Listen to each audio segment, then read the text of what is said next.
Hello, friends. This is Kirk Magleby, Vice President of Operations, Ancient America Foundation, coming to you from the CA and Emma Savage Family Studio in Springville, Utah. I will share with you the incredible way God helped prepare Dallin H. Oaks to be the powerful prophet, seer, and revelator he has become. Most church members around the world have at least a vague idea of Dallin H. Oaks' career and ministry since he left Illinois in 1971 and returned to Utah as BYU's 8th president, succeeding Ernest L. Wilkinson. After 9 years leading the Y, he served for 4 years as a Utah State Supreme Court Justice and was then called into the Quorum of the 12 Apostles in 1984 at age 51. 34 years later, at age 85, he was set apart as first counselor in the First Presidency, where he served for 7.5 years under President Russell M. Nelson. Most of us have seen President Oaks in action during at least a portion of those 54 years, between 1971 and 2025.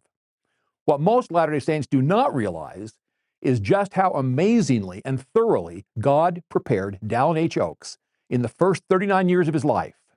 Through miracles, honors, teaching moments, and paying jobs, President Oaks was being molded into the great leader that he is today. This information comes from Rick Turley's excellent biography entitled In the Hands of the Lord, from Ernest L. Wilkinson's 4-volume history of BYU, and from personal knowledge. First, the miracles and tender mercies. In 1932, Stella Harris Oaks, Dallin's mother, delivered her first child under anesthesia, which numbed the newborn to such a degree that he did not breathe. The attending physicians did everything they could to get little Dallin's lungs working, but to no avail. Then a nurse grabbed a can of chloroform and sprayed it on the infant. The sudden shock of the extreme cold did the trick. Dallin gasped his first breath. Stella was concerned about her new baby boy. She had been in labor for a very long time, and he had been oxygen deprived during part of that time. Did his brain function normally? Stella yearned for reassurance. Then little Dallin's hand waved in his baby bed, and the Spirit let her know that he was okay. As a 9-month-old toddler, Dallin was in the family car with his mother when they had a collision with another vehicle at an intersection in Provo, Utah. This was long before child safety seats or even seatbelts. Little Dallin was ejected from the car and tumbled onto the concrete pavement. Even though other passengers in the wrecked vehicle sustained a variety of injuries, Dallin had only minor bruises on his head. At about age 6, Dallin and his little brother Merrill were both hospitalized in Twin Falls, Idaho, with measles, coughs, and pneumonia. For a few days, their survival seemed tenuous, but they both recovered fully. When he was only 7, Dallin's father, Dr. Lloyd Oaks, died from tuberculosis. The young man cried inconsolably. His maternal grandfather, Silas Albert Harris, embraced his grandson and promised to be a father to him. Silas Albert Harris was the grandson of Emer Harris, Martin Harris's older brother. In 1943, when Dallin was 10, his 1-year-old cousin, Sterling Albert Wayne Harris, fell in an irrigation ditch in Payson, Utah, and was face down underwater for about 30 minutes before anyone noticed he was missing. The child was lifeless when his cousin Dallin compressed his sides and his grandfather Silas gave him a priesthood blessing and commanded him to live. Sterling Harris grew up to be student body president at American Fork High School. He played basketball for Snow College and BYU Hawaii. He served a mission to Sydney, Australia. He married Janet Hawley of American Fork, and they had 4 children. Sterling served as bishop of the American Fork 10th Ward. Many of us who grew up in American Fork knew him as a local businessman and banker. What we did not know was that Sterling's miraculous resuscitation would help anchor a future prophet, seer, and revelator's testimony. When he was 15, Dallin applied for a job at radio station KCSU in Provo. He was hired on the spot because he was the son of the late Lloyd Oaks. One of the radio station owners had been a Boy Scout in a troop with Lloyd Oaks as his scoutmaster. During his junior and senior years of high school, Dallin Oaks attended BY High, a small high school attached to BYU. Dallin excelled in athletics, music, and scholastics. He also developed socially in ways that would have been unlikely in the much larger public Provo High School. Dallin was blessed with a terrific memory, which helped him do well during high school, even though he sometimes worked 50 hours per week at the radio station. As a BYU freshman, Dallin took June Dixon to a dance. Now, June had an identical twin, Jean, and Dallin did not know if he was dancing with June or Jean. As the evening drew to a close, a friend said, "Good night, June." which was Dallin's clue that he was with the older of the two twins. That led to more dates and eventual marriage, something that may not have happened had Dallin been unsure of her name. Dallin and June's first child, Charmin, was born by cesarean section. Ditto their second child, Sherry. The only problem was that between Charmin and Sherry, June's body had not fully healed, a fact that the doctor only realized upon making the incision to birth Sherry. Had June gone into labor with her second baby, both she and Sherry would almost certainly have died.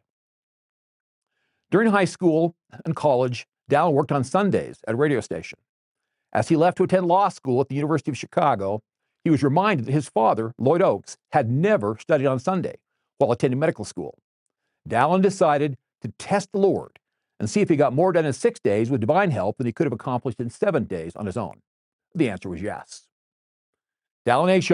Oakes was blessed to develop close personal relationships with important people who blessed his life in significant ways. Edward H. Levy, for instance, dean of the University of Chicago Law School, took an interest in this outstanding young Latter-day Saint. Levy went on to become president of the university and then U.S. Attorney General. Dallin's years on air as a radio announcer in high school and college helped him become a polished public speaker, which greatly facilitated his rapid rise in the legal profession. While attending the University of Chicago Law School, Oakes was mentored by stake president John K. Edmonds, who went on to preside over the California-Los Angeles Mission and the Salt Lake Temple. Edmonds, a fellow lawyer, gave Dallin a role model to follow in the delicate area of work-life balance. Interning between his second and third years of law school, Dallin became good friends with Robert H. Bork, who went on to become the Solicitor General of the United States and a controversial Supreme Court nominee. We've now mentioned 16 miracles or tender mercies, large and small, where Dallin Harris Oakes, aged 23, was in the right place at the right time to see the hand of the Lord at work in his life, preparing him for a notable future. There are 16 more miracles we will now consider before the Illinois and Washington, D.C. years were finished and Oakes returned to Provo as president of BYU. At a social event following the Cornerstone Lane ceremony for a new University of Chicago Law School building, Dallin Oakes graciously applauded Chief Justice of the Supreme Court, Earl Warren, for living the word of wisdom when he declined an alcoholic beverage. This diplomatic moment strengthened their friendship. Dallin, who lost his own father at the tender age of 7, was blessed with several father figures in his life. And one of those was Chief Justice Earl Warren, who took a personal interest in Oakes' career. Another father figure was Howard Ellis, managing partner of Kirkland Ellis, the largest law firm in Chicago. Arguing a case before the Illinois Supreme Court, Dallin became friends with James R. Thompson, who was a U.S. attorney before becoming elected governor of Illinois. Dallin H. Oakes was never able to serve a full-time mission because the Korean War was raging just as he came of age. His patriarchal blessing promised he would preach the gospel at home and abroad. When he was called to be a counselor in a stake mission presidency, Oakes had hundreds of opportunities to preach the gospel at home. Dallin Oakes was a junior partner at a huge law firm. Typically, this job requires the young attorney to work an inhuman number of hours per week. The future apostle also had a demanding calling in the stake mission presidency. On paper, it should have been impossible for him to do well at both responsibilities. But he was blessed with extraordinary efficiency, which allowed him to accomplish his legal work in an unusually short period of time. Sometimes the Spirit literally told him exactly where to look to find just the case law he needed to research to complete a legal brief. With attractive offers from both Kirkland Ellis and the University of Chicago, Dallin felt like he should leave private practice and teach for a time to be prepared for some future job whose details were not yet clear to him. In 1963, when he was 30 years old, Dallin H. Oakes received the spiritual impression that he would be called as the second counselor in the new Chicago South Stake presidency. A few days later, that's exactly what happened. The new Chicago South Stake president, Lyle Reynolds Cahoon, was impressed to propose a location for a new stake center to be built. His second counselor, Dallin Oakes, opposed the idea. President Cahoon asked his counselors to pray about it. As he did so, President Oakes received a powerful personal revelation that his opposition was not right, and he immediately withdrew his objection. President Oakes almost never spoke in church about his professional life, but one time he was prompted to talk about his work in Chicago courts. It turned out that a mother had been praying because her young son in the congregation that day desperately needed to hear that very message. Dallin missed his grandfather Harris's funeral As he read his mother's letter describing the service, he was flooded with emotion. The spirit of Elijah prompted him to rekindle his interest in family history. In mid-1967, Dallin was asked by the Federal Department of Justice to head a team writing a comprehensive report on the way the Criminal Justice Act of 1964 was being implemented around the country. His team was given a deadline for the end of the year, which seemed nearly impossible since data needed to be collected and synthesized from 100 federal jurisdictions. As year-end approached, observers were impressed at the extraordinary amount of work Oakes and his team were able to accomplish. They met the deadline. In 1969, Oakes traveled to Washington, D.C. for a meeting of the National Council of Scholars. He worked with Willard Libby of UCLA, who received the Nobel Prize in Chemistry for his discovery of the radiocarbon dating method. He worked with Milton Friedman of the University of Chicago, one of the most influential economists in the world at the time. He also worked with Henry Eyring from the University of Utah. Henry's son, Henry Benyon Eyring, joined Oakes in the Quorum of the 12 26 years later in 1995, and then joined him in the first presidency 49 years later in 2018. 1969 was a violent year on U.S. college campuses as students organized sit-ins and other protests condemning the Vietnam War. Dallin Oakes chaired the committee at the University of Chicago that disciplined student protesters, which made him an instant target of violence. During a very tense 2-week period, Oakes narrowly escaped an attempted kidnapping by swerving his car to avoid a trap. Later, he could only exit a barricaded room when his bodyguard, a large former pro football player, cleared a path to the fire escape by overturning a table and using it like a snowplow to push students out of the way. The University of Chicago on the south side has many low-income neighborhoods nearby. Once, while taking a church member to her home in one of these neighborhoods, Dallin walked her to the door and was mugged by a 16-year-old who shoved a gun in his chest. When Oakes showed the young criminal that his wallet was empty, the kid insisted on robbing June, who was waiting in the car. Dallin stood his ground, defended his wife, and the assailant eventually ran away. As early as 1970, Dallin H. Oakes felt promptings that he would be the next president of BYU, replacing Ernest L. Wilkinson. He had known for years that the Lord was preparing him for some important leadership position. On March 9, 1971, Dallin and June heard on the radio about President Wilkinson's retirement, and the Spirit confirmed to them that this was their next great adventure. Dallin was 38, the same age as Joseph Smith at death. The Oakes had 5 of their eventual 6 children.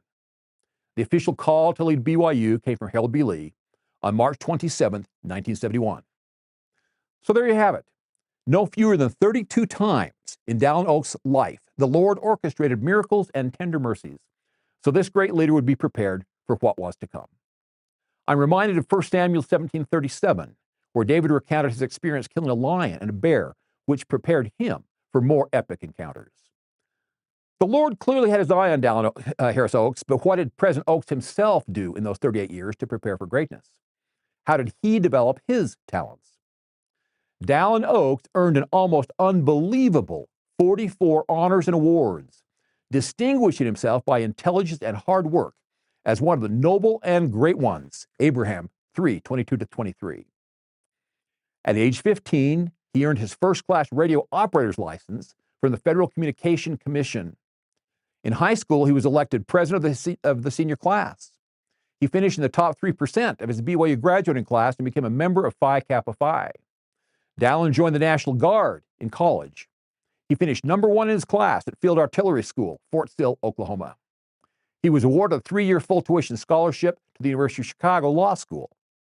Midway through his first year of law school, he was ranked number 1 in his class. Toward the end of his first year of law school, he was one of 4 students elected to edit the Law Review. At Fort Riley, Kansas, his commanding officer called him the finest young officer he had ever met. After his first year of law school, he was awarded the Joseph Henry Beale Prize. After his first year at the University of Chicago, he was ranked number 1 in his class. After his second year at the University of Chicago, he was still ranked number 1 in his class, despite spending a great deal of time editing the Law Review. During his second year of law school, he co-authored the legal brief that won first place in the school's moot court competition. At the end of his second year at the University of Chicago, he also had the highest score for oral argument. Near the end of his second year of law school, he was elected editor-in-chief of the Law Review. As editor-in-chief of the University of Chicago Law Review, he edited a book review written by Bertrand Russell, one of the most famous intellectuals in the world at the time. Russell received the Nobel Prize for Literature in 1950. The eminent British philosopher and logician thanked Oakes for his editorial improvements. In 1957, Dallin Oakes began working as one of 3 law clerks for Chief Justice Earl Warren of the U.S. Supreme Court. Prior to his appointment by President Eisenhower, Warren served for nearly 11 years as governor of California. Chief Justice Earl Warren complimented Oakes and the other 2 clerks on the quality of their writing. Dallin passed the Illinois bar exam on his first try. Oakes' writings were persuasive enough that they influenced published Supreme Court opinions. Chief Justice Earl Warren tried to persuade Dallin Oakes to stay on for a second year as one of his law clerks, a relatively rare honor for a Supreme Court clerk. Right after his experience with the Supreme Court, the University of Pennsylvania tried to recruit Dallin to teach at their law school. When he was 27 years old, Dallin and June Oakes purchased their first home in Elmhurst, Illinois. They had 3 children by then. Senior partners in the Chicago law firm Kirkland Ellis tried to convince Oakes to remain with the firm, offering a variety of enticing incentives. Today, Kirkland Ellis is the largest firm on the planet by revenue, employing over 3,500 attorneys in 21 offices around the world. After only 6 months on the faculty of the University of Chicago Law School, Dallin H. Oakes was named Associate Dean at the tender age of 29. Just as he turned 30, Dallin Oakes was set apart by Elder Boyd K. Packer as a stake mission president. Oakes was asked by the John F. Kennedy administration to be a consultant and help prepare the president's tax message for Congress. When he was only 30, the University of Chicago appointed Dallin Oakes acting dean of the law school. Elder Howard W. Hunter ordained Dallin H. Oakes as a high priest and set him apart as second counselor in the newly created Chicago South Stake when the future apostle was 30½ years of age. Over a period of years, several prominent law schools tried to recruit Oakes to serve as their dean. He received offers to be a visiting professor of law at Harvard, Stanford, and UC Berkeley. Dallin Oakes' first book, The Wall Between Church and State, was published by the University of Chicago Press. Dallin Oakes wrote an important paper on school prayer. President Henry D. Moyle was so impressed with it that he gave a copy to President David O. McKay. With President McKay's blessing, the school prayer article appeared in the December 1963 issue of the Improvement Era. At the young age of 32, Dallin Oakes was granted tenure as a full professor of law at the University of Chicago. When he was 32, Dallin and June purchased a large home in a nice Chicago neighborhood. They had 5 children at this time. In 1965, Chief Justice Earl Warren invited Dallin Oakes to dine with him and his 3 law clerks at the National Lawyers Club in Washington, D.C. The delightful visit lasted 4 hours. In 1966, Dallin discovered the original record of the so-called trial of Joseph Smith's murderers in Carthage, Illinois. This eventually led to the 1975 publication of Carthage Conspiracy, the trial of the accused assassins of Joseph Smith, by the University of Illinois Press. In 1967, Oakes co-authored Cases on the Law of Trusts, which became a standard textbook used in law schools nationwide. In 1968, Dallin Oakes was invited to the Cabinet Room in the White House, where he got to meet President Lyndon B. Johnson. Also in 1968, Oakes co-authored his second title, published by the University of Chicago Press, A Criminal Justice System and the Indigent, a study of Chicago and Cook County. Professor Oakes was a visiting professor at the University of Michigan. In 1969, Oakes was appointed to the editorial boards of 2 peer-reviewed academic journals. In 1970, Dallin Oakes was granted a sabbatical, which he used to help the state of Illinois draft a new Bill of Rights as part of its new constitution. In that assignment, he got to work with very liberal Elmer Gertz, a protege of the famous Clarence Darrow, who had opposed William Jennings Bryan in the famous Scopes monkey trial. After working with the conservative Oakes, Gertz wrote a glowing commendation, praising his young collaborator for remarkable maturity, objectivity, and diplomacy. Also in 1970, Oakes' article studying the exclusionary rule in search and seizure appeared in the University of Chicago Law Review.